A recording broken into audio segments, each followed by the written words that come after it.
ರಾಜ್ಯ ಬಿಜೆಪಿಯಲ್ಲಿ ಬಿವೈ ವಿಜಯೇಂದ್ರ ವಿರುದ್ಧ ಸಮರ ನಿಲ್ತಾ ಇಲ್ಲ. ಭಿನ್ನರ ಬಳಿಕ ಮತ್ತೊಂದು ಬಣದಿಂದ ವಿಜಯೇಂದ್ರಗೆ ಈಗ ವಿರೋಧ ವ್ಯಕ್ತವಾಗ್ತಿದೆ ಅನ್ನುವಂತ ಆರೋಪವು ಕೇಳಿಬರ್ತಾ ಇದೆ. ಪಕ್ಷ ನಿಷ್ಠೆ ಅಂತ ಹೇಳ್ಕೊಳ್ತಾನೆ ವಿಜಯೇಂದ್ರ ವಿರುದ್ಧ ತಟಸ್ಥ ಬಣದವರು ಕೂಡ ನಿಂತ್ಕೊಂಡ್ಬಿಟ್ರ ಅಂತ. ಇಲ್ಲಿವರೆಗೂ ಕೂಡ ರೆಬಲ್ಸ್ ಆಗಿ ಯತ್ನಾಳ್ ಟೀಮ್ ಗುರುತಿಸ್ಕೊಳ್ತಾ ಇತ್ತು. ವಿಜಯೇಂದ್ರ ಅವ್ರದ್ದೇ ಬೇರೆ ಬಣ, ಮತ್ತೊಂದ್ ಕಡೆ ಕೆಲವರ ತಟಸ್ಥ ಬಣ ಇತ್ತು. ಆ ತಟಸ್ಥ ಬಣದವರು ಪಕ್ಷ ನಿಷ್ಠೆ ಅಂತ ಯಾವಾಗ್ಲೂ ಹೇಳ್ತಿದ್ರು.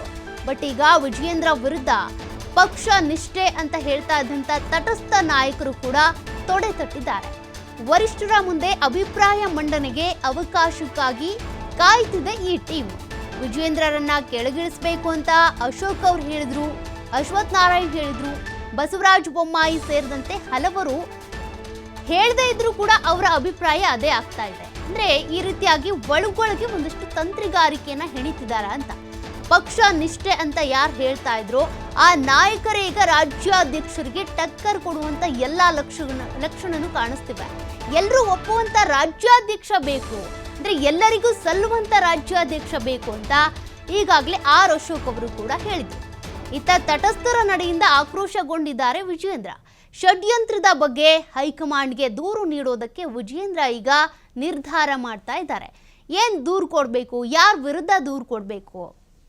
ಈಗಾಗಲೇ ದೆಹಲಿಯಲ್ಲಿ ಹೈಕಮಾಂಡ್ ನಾಯಕರನ್ನ ಭೇಟಿಯಾಗಿ ರೆಬಲ್ಸ್ ಟೀಮ್ ವಿಜಯೇಂದ್ರ ಅವರ ವಿರುದ್ಧ ಸಾಕಷ್ಟು ಆರೋಪಗಳ ಮೂಟೆಯನ್ನು ಹೊತ್ಕೊಂಡೋಗಿ ಇಟ್ಟು ಬಂದಿದ್ದಾರೆ. ಅದರ ಬೆನ್ನಲ್ಲೇ ವಿಜಯೇಂದ್ರ ಅವರ ವಿರುದ್ಧ ಸಿಡಿದೇಳ್ತಾ ಇರುವಂತ ನಾಯಕರು ಮತ್ತಷ್ಟು ಹೆಚ್ಚಾಗ್ತಾನೆ ಇದ್ದಾರೆ. ತಟಸ್ಥವಾಗಿದ್ದಂಥವ್ರನ್ನು ಕೂಡ ವಿಜಯೇಂದ್ರ ಅವರೇ ಏನಾದರೂ ಒಂದು ಎಡವಟ್ಟು ಮಾಡ್ಕೊಂಡು ಅವ್ರನ್ನ ಕೆಣಕ್ತಾ ಇದ್ದಾರೆ. ಜಿಲ್ಲಾಧ್ಯಕ್ಷರ ನೇಮಕಕ್ಕೆ ಸಂಬಂಧಪಟ್ಟಂತೆ ಈಗಾಗಲೇ ಸುಧಾಕರ್ ಅವರು ಸಿಡಿದೆದ್ದಿದ್ದಾರೆ.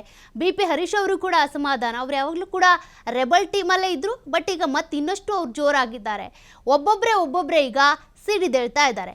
ಮತ್ತೊಂದು ಕಡೆ ಆರ್ ಅಶೋಕ್ ಅವರು ಕೂಡ ಯಾವಾಗ ಬಿಜೆಪಿ ರಾಜ್ಯಾಧ್ಯಕ್ಷರಾಗಿ ವಿಜಯೇಂದ್ರ ನೇಮಕ ಆದ್ರೋ, ವಿಪಕ್ಷ ನಾಯಕರಾಗಿ ಆರ್ ಅಶೋಕ್ ನೇಮಕ ಆದ್ರೋ, ನಾವಿಬ್ರು ಜೋಡೆತ್ತು ಆಗಿ ದುಡಿತೀವಿ ಅಂತಿದ್ರು. ಆದ್ರೀಗ ಆರ್ ಅಶೋಕ್ ಅವರೇ ಹೇಳಿದ್ದಾರೆ ಎಲ್ಲರಿಗೂ ಸಲ್ಲುವಂತ ಅಧ್ಯಕ್ಷ ನಮಗೆ ಬೇಕು ಅಂತ. ಹಾಗಾದ್ರೆ ಈ ಬಣದಲ್ಲಿರುವಂಥವರ ಅಭಿಪ್ರಾಯ ಏನು? ವಿಜಯೇಂದ್ರ ಅವರನ್ನು ಕೆಳಗಿಳಿಸ್ಬೇಕು ಅನ್ನೋದೇನಾ?